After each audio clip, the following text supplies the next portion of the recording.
There's controversy over a draft bill seeking to criminalize LGBTQ+ activities in the country. A section of the public is kicking against it over concerns it will close the civil space, open the floodgates for human rights abuses, and foster a sense of fear among minority groups. This is because aspects of the proposed bill are advocating a prohibition of any surgical procedure for gender reassignment or any procedure that is intended to create another sex other than the sexual orientation of the person assigned at birth. Some MPs who are proponents of the anti-LGBTQI+ bill believe activities of homosexuals threaten the stability and structure of the ethnic groups in the country, arguing any endorsement of such practice would compromise the country's cultural and moral values. The MPs also asked countries promoting the rights of LGBTQ+ persons to refrain from the use of threat or force against the independence of the state, citing the UN Charter, which recognizes the principle of sovereignty of member states. Now, Member of Parliament for Ningu Prampram, Sam George, is one of the lead legislators on this campaign. So what this private member's bill is seeking to do is to cover the whole spectrum of being queer, of being homosexual, and addressing them adequately. And so anybody who falls foul of any of the spectrum designations of homosexuality will be infringing upon our laws, and the requisite sanctions will apply. It's a bill that imposes jail time, even jail time, on persons who met out extrajudicial treatment to alleged homosexuals. I mean, what part of the bill is harsh? I mean, except you want us to pass a bill that is celebrating the illegality, tell me what part of the bill is harsh. Now, on the streets of Accra, the proposed bill seemed to have garnered support. We've been speaking to some of you, and here's what he told us. You know, we are African, and wherever you are, you have to abide by the culture of the people. And as African, we don't believe in what? In a foreign culture. If the foreigners want to go by that, that's fine with them. But Africa, I think it will be very bad for somebody to engage in such a attack. Yeah, it's very, very bad. No, at all. They are representing us in the hall, in Parliament. So what the mass agree on, that's what they should go by it. They cannot take their own personal decision at Parliament. They are representing us there. So what the masses are saying, I think that's the right thing we should do. Personally, I don't support it. With the new bill that will be being passed, I think it's in the right direction.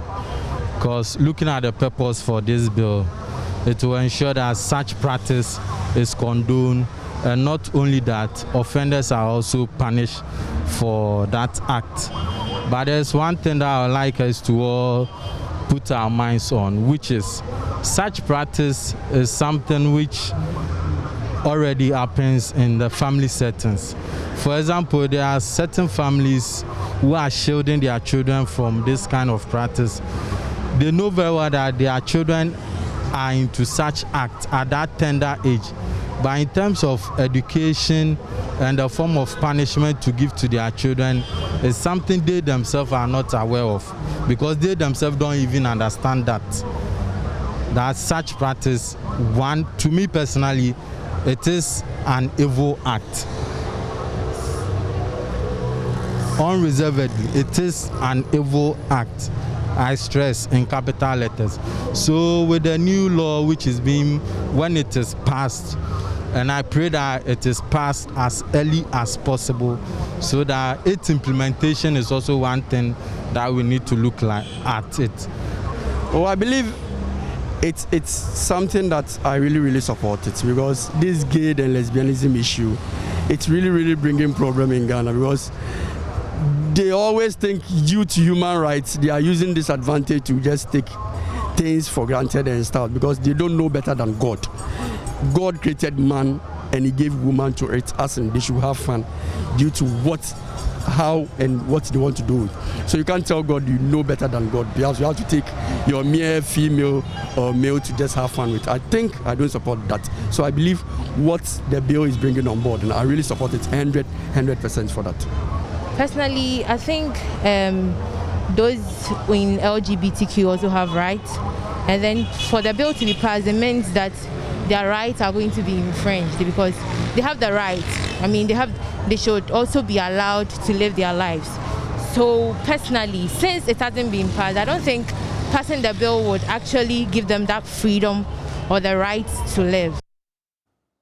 So those are some of your views there, but the conversation has just started. Let's explore this further. We're joined by the Member of Parliament for Kpando, DELLA SOWAH, who is one of the legislators sponsoring this bill.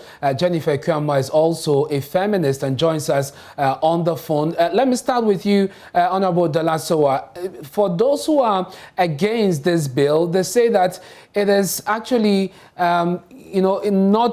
it is an affront to our democracy because advocacy is at the heart of the democracy that we practice. For you as members of parliament, what you do mainly is advocacy. So why are you seeking to criminalize? Thanks for staying with us here on Joy News Prime. We apologize for the long break. We encountered a technical challenge, but thankfully that has been resolved now. And we continue with the stories on LGBTQ and the controversy it's generated. We've heard from some of you from the streets of Accra, majority of you supporting the draft bill, which will soon be presented to Parliament. We've heard from Member of Parliament for Ningo Prampram, Sam George, who says that it is going through gazetting. He has been speaking to what he believes are misconceptions about the draft bill. Very soon we'll be hearing from the Member of Parliament for Kpando, DELLA SOWAH, who is one of the legislators sponsoring the bill. But we're joined on the phone by Jennifer AKUAMOAH, who is a feminist who has issues with the draft bill. Jennifer, thank you for joining us here on Joy News Prime. What are the issues you have with the bill, specifics? I have a lot of issues with the bill. Yes. I think my first and major issue, because I'm a mental health advocate as well as a feminist, is the part where it says they want to proscribe propaganda of advocacy for or promotion of LGBTQI and related activities. Now, you're creating a bill which will proscribe and, in essence, criminalize advocacy for people who are gay or lesbian or whatever, as well as people who advocate for this group. So, and looking at it from a mental health angle, we have at least 650,000 Ghanaians who suffer from mental health disorders. Now, of course, it's not going to be broken up into who is straight and who is gay, but of course, we will have a pretty large contingent of members of the gay community who are there because they, of course, suffer their own unique set of issues that they need help with. And if you're going to proscribe advocacy and treatment for these people and make it punishable by a jail term, you are putting these people at risk. You are, in essence, condemning them to a life of sadness, depression, and in possibly tragic cases, suicide and death. And I cannot fathom that the people who are in office and who are supposed to speak for us are rather finding ways to endanger us. I don't understand it, among other things. I mean, I don't like the bill at all, but that for me was the kicker. That was the part that disturbed me the most. I appreciate are not working in a vacuum. They represent people, and they'll tell you that majority of the people they represent actually supports this bill. We went onto the streets of Accra, just randomly spoke to people, and you could tell there's some support, almost overwhelming. Isn't this a popular bill, would you not say? And wouldn't it be representative of what the people want? We accuse MPs of not representing the views of their constituents. They are doing just that now. Okay, so I think one thing we have to realize is that we do live in a homophobic society. And by homophobic, I mean it's not gay-friendly or queer people-friendly. So if you're going to go on the streets and ask people, what do you think of this bill? And if you are gay and you say, oh, I don't support it for such and such reason, that person, even before this bill, knows that he or she is endangering their lives. They're at risk of being lynched. I mean, look at the whole 21. Yeah, just recently we had 21 people who journalists thought were gay reading their material and then had these people arrested on the basis of an assumption.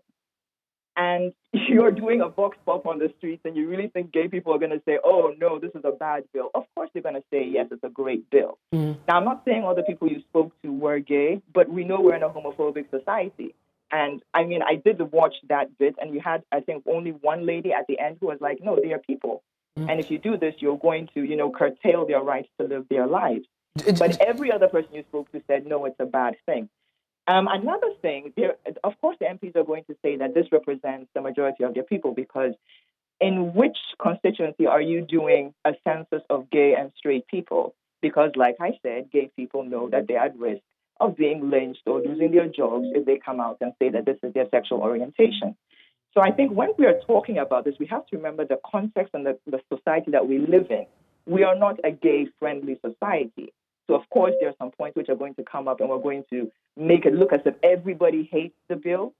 But in truth, there are people who are saying they hate it because they have to protect themselves from the wrath of the society and the people that they live with. You talk about assumptions, and also linked to that for many of you who are against this bill is the fact that you believe this could open the floodgates for more abuse against persons who are perceived LGBTQ or are promoting it. But there are some portions of the bill that seeks to cure that or address these issues that you raise. And let me read a bit of that to you. It comes under the heading Protection and Support for Victims, Accused and Other Persons. 1, protection for victims of prohibited sexual activities, access to medical help or treatment by accused, flexible sentencing, prohibition of extrajudicial treatment, which is a key issue for many of you promoting LGBTQI. And then finally, assistance for questioning and intersex persons. Shouldn't this suffice and deal with the apprehension you have over the abuse that you perceive? You know something? I am old enough to remember what happened in Nigeria with SARS and the protests against SARS.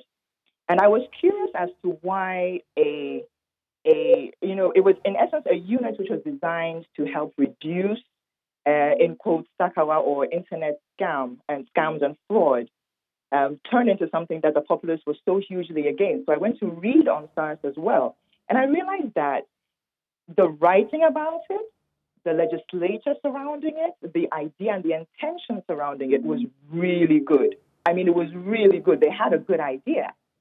But what happened? It became a tool of oppression.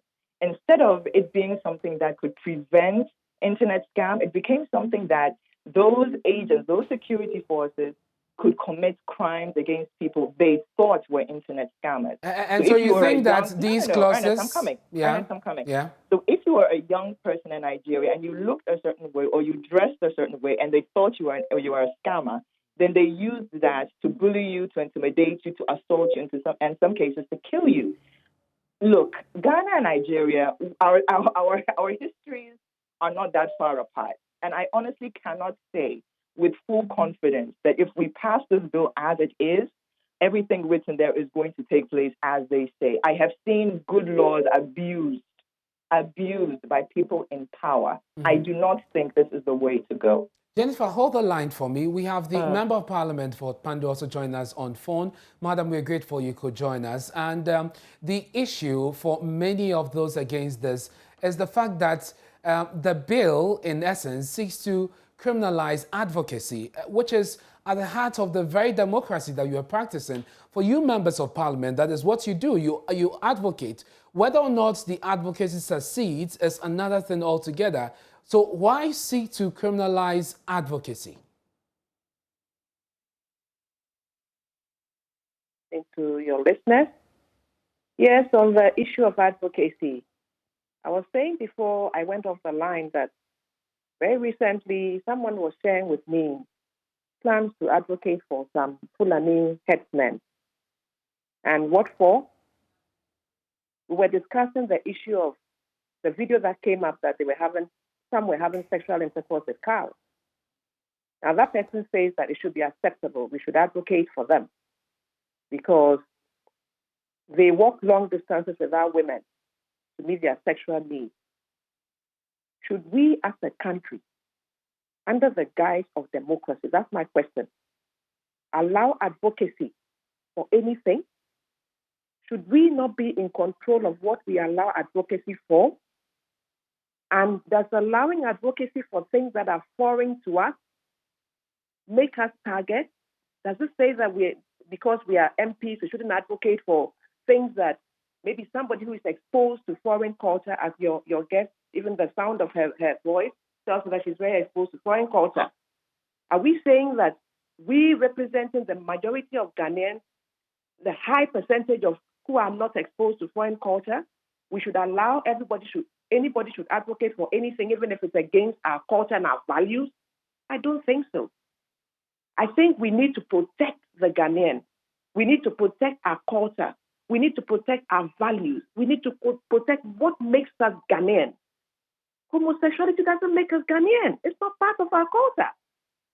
You know, and when I hear people saying that it should be allowed, there's a big question in my mind. Why do we accept everything that is foreign at our own expense? It's sad. It's very, very sad. And mind you, to those who this say, bill yes, is not against the lifestyle choice. By way of, it has some protection. Let me put it that way, rather. It has some protection for people who choose that lifestyle. Somebody will not just pick you in the street and lynch you. No, you are entitled to hearing at a court of law. And it's only the court of law that can say, yes, you are guilty or not. There are protections for them within it. So, Madam SOWAH, what do you say? We are seeking to protect very well. Our values and our culture as Ghanaians. That is what we are seeking to protect. That is clearly understood. But there are those who say that as members of parliament, you should have interest in minority groups and represent them in the chamber. What you are seeking now is to suppress their views and make sure that they are not heard, which is undemocratic in their view. No, we are protecting our values and our culture. That's it. I mean, if you go to a country like America, what is their view against polygamy? What is their view? If somebody is caught practicing polygamy, what do? It's not part of their culture. It's not part of the American values. They will not allow it. You'll be taken to court. You'll be tried, probably sentenced. So there are different countries with their different cultures and values and stuff. Leave the Ghanaian values and cultures to us. Just as we are not interfering with the American values and culture. Let's also practice our own values and culture. I mean, and this is a bill that consultation was widely done. Christians, Muslims, whatever groups, our traditional authorities, we spoke to all of them, many of them. So this is not a bill just crafted out of the blue. We are not representing people. No. The voice of the minority is why we are saying, look, don't just lynch anybody because you suspect that person has gone against the law. No. We are saying they are entitled to this. They are entitled to this. You just read the portion of it. So it's not a bill that is muting the minority. No, we are protecting their rights, their human rights. So we are saying their lifestyle choice. It's what we don't. It's not a part of our culture. You talk about consulting widely before putting together this draft bill. We know that it will go through the process in Parliament. Proposals will be called for and scrutinized. And I'm asking you, as an individual legislator, are you willing to accept any amendment that will seek to reduce what some lawyers have described as far-reaching, some of the punitive measures, for instance, the jail term, the penalty unit, to have all those things amended or totally removed? Are you open to that? Well, when we get there, we'll cross that bridge. But I think, I don't know, if you look at other countries, they pass their laws based on what their culture and values are. And that's exactly what we are doing. We are representing the culture and values of the Ghanaian. And that's what we are doing. And finally, as we wrap up on this, Honorable DELLA SOWAH, you heard Jennifer say that, I mean, this bill does not, you are talking about cultural values, but for Jennifer and those who are against this bill, they say we should be looking forward. And this bill is not forward-looking. It takes us back on the strides we have made as far as upholding human rights is concerned. How do you respond to that? funny. It's funny. It's the same way I told my friends that having intercourse with a cow is not forward-looking. It's funny. I mean, I think for once, we should look at it as let Ghana lead the forward march in this direction. Everything doesn't have to be right because it's from a foreign country. No. I believe that the forward march is actually to say, no, we won't agree to this one. We won't poison ourselves because we are hungry. No, that's the forward looking. That's, I think, the issue that we have to raise. What makes us the Ghanaian? What are our human rights? Let's protect us ourselves. We've given away everything. Even now, if you come to my constituency where I am now, many children are speaking English. They can't even speak the local dialect. Where are we going as a country? I'd like to thank you. We are changing everything. That is us. And we are happy with it? No. Madam, I'd like to thank you very much for your time. Of course, this has just started. We understand it's going through gazetting. It will be laid properly, and the conversation will still continue. That's the Member of Parliament for Kpando, DELLA SOWAH, who is one of the legislators sponsoring this bill. Earlier, you had Feminist, Jennifer AKUAMOAH there, who is one of those against this bill and pushing for it to be scrapped totally. You're here on Joy News Prime with me, Anna.